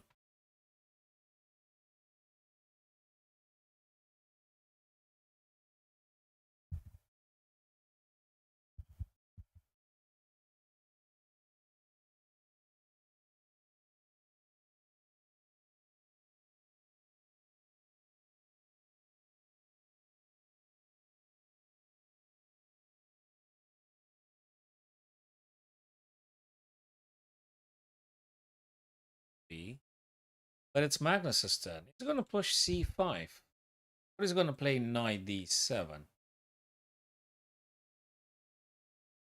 Knight d7, b7, knight c5, or knight a4. I like it. I think I like this idea. It's interesting. Knight d7, 7, knight c5. That's not good. Knight takes attacks with tempo. No, disaster. They're going to be taken and the rook defends the knight indirectly. So actually it's good for black. Let's ask the engine if knight d7 is actually playable. Yes, it is. Yes, it is. Yes, and knight c5 indeed had been confirmed. So I was right about this idea. Actually, it's very playable for black, and I'm happy I have the confirmation. Knight d7 and then knight c5. Yes, that makes sense. And I'll take it one step further, and I'll be tempted to say that actually knight a4 also would be a good one. Because if white were to take, you would be more than happy to do this. Well, it doesn't mean Pragg will have to accept, but anyway. So yes, knight d7, knight c5 are very good ideas for black. Yeah, we'll see if they play it though. So, Okay, guys, they just resigned. I mean, Fabi resigned. After F5, he resigned. After F5, he resigned. Because this. Yes, knight c4, knight g5. Yeah, I was right about knight g5 idea. That's very important. After knight g5, obviously, if you were to take, probably you would be facing this, and that's absolutely deadly. Oh my days, what a game. Fabi lost it. He lost it. Let me just go back. Is rook h3. I was thinking about rook h3 at some point. Is it that bad? Well, f5 obviously better because it just enables knight g5, makes it more easy. Probably rook h3 is not that strong. Still goodish, but it's not that strong. Definitely not. Actually levels things up now after knight d5, hitting the queen. Back. f5. And this one will be replied with, very interestingly, wow.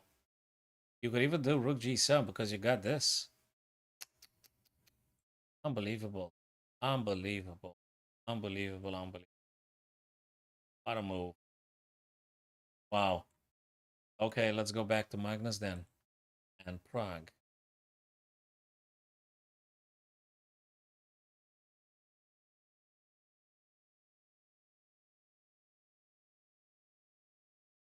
What did he push? e5. Oh, I thought he's gonna go knight d5, knight c5, but actually he goes e5. Oops. The ring. Hold on a sec, guys. We're back in a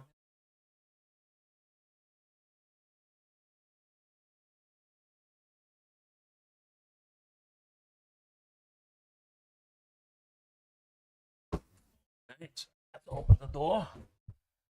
Alrighty, we're back now. So he pushed e5. Oh, what's going on? Oh, you actually can't read the last message. Let's see if I can open up the chat here and try to modify a bit. Maybe move it up a bit. Yeah, let me just move it up and trade. Yeah, much better now. Okay, lock it in. Stuff. Actually, can see it. Okay. Knight d7 being played anyway. Knight d7 being played. Old idea. Probably he wanted to take all the space in the center. Knight d7 hits the rook. Rook has to move. And then probably knight c5. Not bad, not bad, and not bad.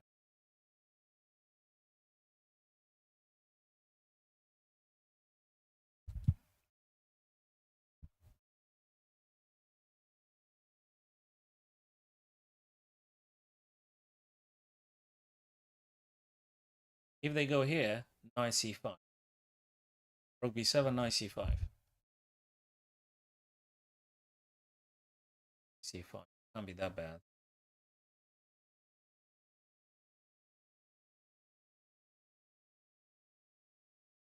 Then can you go knight e6?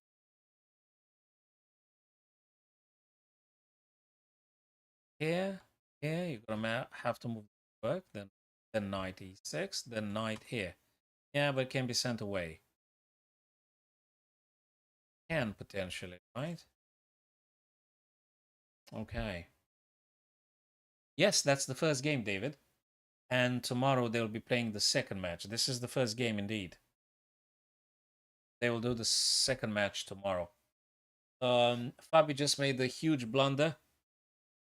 Made a huge blunder at some point with Queen b4. The game. You're gonna see it. And he just resigned now.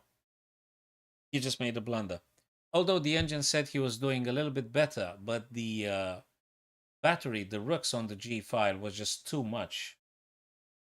And the bishop on e4 was too much. So, yeah.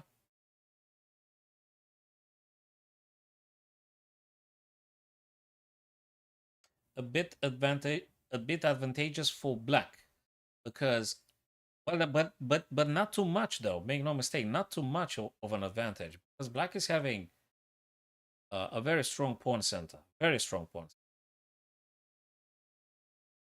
And rook is being attacked with tempo. So white will have to waste the tempo moving the rook away from the knight's attack. So they will have to move. And then the black knight goes on c5. Got many other prospects to play around. You gotta spend some time thinking. And actually now Magnus got Pragg to think. The only game for Pragg would revolve around this pawn. Oh, this pawn is the only one that keeps things in balance for white. Because it's a passer. Now that's not that easy to push. As you probably noticed, it's not easy at all.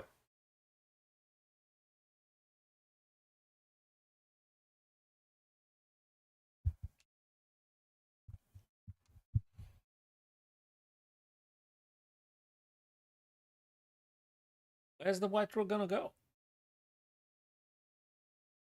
Probably b7, right? You want to play the rook on b7. You don't want to just get it back that much. You want to make sure at least you attack something. But then you're going to be attacked again. Just that this time the black knight would be more in the center. Rook b7, knight c5. Gonna have to move again. Could you potentially play rook e7? Could. Then f6, right? Oh boy. Oh boy, he dropped the rook from b6 over to b1. Oh, wow. Wow. Oh, wow, wow, wow, wow. Okay. I guess the idea with rook b7, knight c5, he didn't like it. And then even if rook e7, f6 defending everything's defended here. Plus, king would have attacked him anyway. And then you might be trapped. Yeah, you're absolutely trapped, actually. After f6 and king f8, I think it looks like the white rook would have been trapped after all. Because of knight on c5 taking this. So, previously, guys, let's just go just a little bit previously. If this, if you persist staying on the 7th rank, just saying, I guess we got f6 first. Yeah, it's going better for black, exactly. You got this. And now simply, you tell me where does the white rook go? Can't move, can't move, can't move, can't move, can't move, can't move. And after black king plays f8, the white rook is a gunner. That's it. Game over. You can't even play with this guy because the knight is on c5. So, exactly for this reason, I'm happy I've actually noticed, exactly for this reason, he just retreated back on b1. Exactly right. Yes, David, I think you are right. It's going to be a hell of an ending for Pragg and incredibly tough. If you're looking at those pawns, and if you're looking at knight c5 ideas, perhaps, yeah, that's going to be something. Anyway, I don't think you want to play that one because it might be a discovered attack on the knight at some point. Maybe you got to be careful about knight c5 now. Also, you can't play c5 because this guy's dropping. We'll see. Can he play? I'm not sure. I'm not sure. Knight c5. Has he? He moved knight c5 indeed. That's an old idea. I was discussing with the other guys knight c5 ages ago. Yeah. That was the only trip for the knight really. Knight f6, knight d7, knight c5. I guess you got to move the knight now because it's going to be too much power. Can you play just knight e6?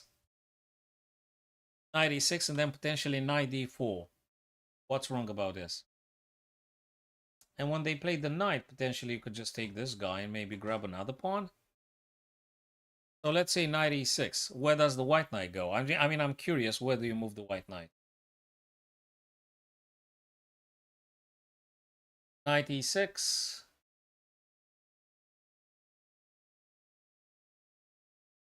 6. And is it knight e6, David? Or is there a better square?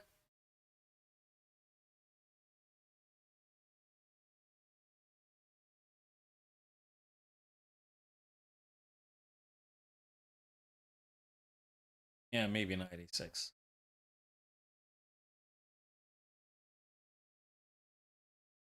Knight. I like knight e6. Let me play it. See what the engines say. It must be a blunder somewhere. Must be a blunder. Because why? Oh, because they take on d5 and you can't take back because it's a double hit on c8. Whoa, whoa, whoa, whoa, whoa, whoa, whoa.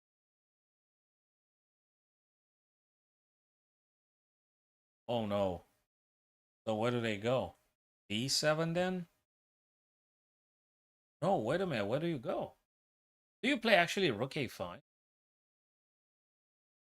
Oh, what's the point of it? Still the same idea. No, it's not the same idea.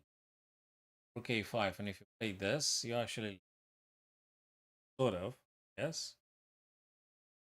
Rook a5? What do you play here with black? That's quite intriguing. Rook a5. Yeah, looks like rook a5, but actually, still not a great. Yeah, rook a5. He just played it, David.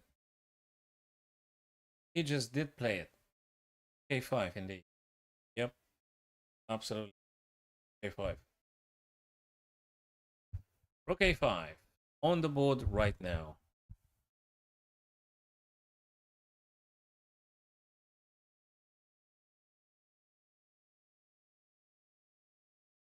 So you can't take the pawn now on d5 because cd and then knight is being defended twice, right? And you can't push the pawn because there is this guy here. So you're not going to do nothing. Actually, you're going to lose if you do that. So where does the knight go? That's up for debate. I think that's quite a critical moment. That is quite a critical moment. Knight d1, knight d. If knight goes on d1, you could do knight e6 potentially. Rook takes, you're saying, and rook a2. Yeah, that makes sense, I guess. If knight d1, though. But then again, where? Can't go here, can't go here, can't move here, can't move here. You only got B and D, so I reckon you want to go on D. That makes sense. I mean, where exactly? Yeah, that would be not a very happy knight indeed. Knight to D1, it's not a very happy knight. That is true. Right, guys, I got a little bit of a emergency I need to attend to now, sort of. So I'm going to pause it for the time being, guys. And if I'm not coming back, no worries, we'll be returning tomorrow. So I do appreciate, thank you very much for being here, guys. I'll see you very soon. Tomorrow, definitely returning for game number 2. Thank you very much, folks.